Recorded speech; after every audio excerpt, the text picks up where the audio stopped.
This is my last night here in Pattaya, Thailand. I am in my hotel room balcony. It's been a great almost entire month here in Pattaya. My time in Thailand is coming to an end. You see, I've helped people here. I've given people money. I've saved a man who was broke and was homeless for a couple of days.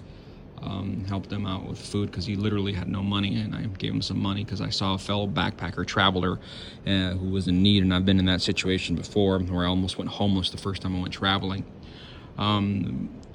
Travelers have all sorts of problems. Like when I first started traveling, one of my problems was that I had way too little money and way too little food. And I lost like 8 kilos or 16 pounds in like 2 weeks. And now I have the opposite problem. My problem now as a traveler is that I just have the ability to, I'm not rich, but I have the ability to just eat pretty much every fucking day, as much as I want. And I gained like freaking 15 kilos in the past 2 or 3 months. So that's it's just weird. And now before I used to stay only in hostels when I first started traveling. Now I'm staying in hotels and hostels. Like I've spent sometimes like up to a month in hotels. But that's the things that happen. Like as you get older, like your financial situation.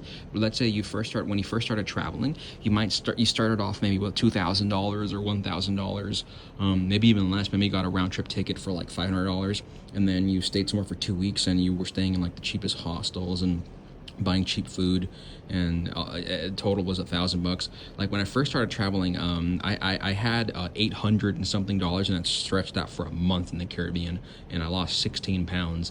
And then recently I spent about $20,000 in about 2 to 3 months traveling all over. And it's kind of crazy. 20 grand is what the average person in like some countries here in Southeast Asia will make in like 10 years. They can't even save that. Like a person in Cambodia might be making like $200 a month.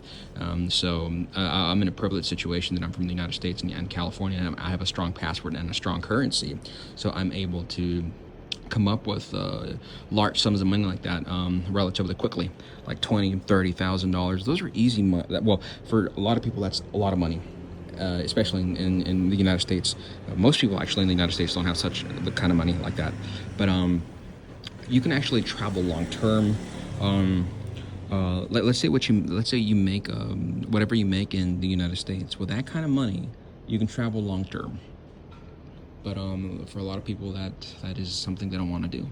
Like if you earn $70,000 to $80,000 or $100,000 a year, that's enough to travel long term. Although that's still a fuckload of money for most people.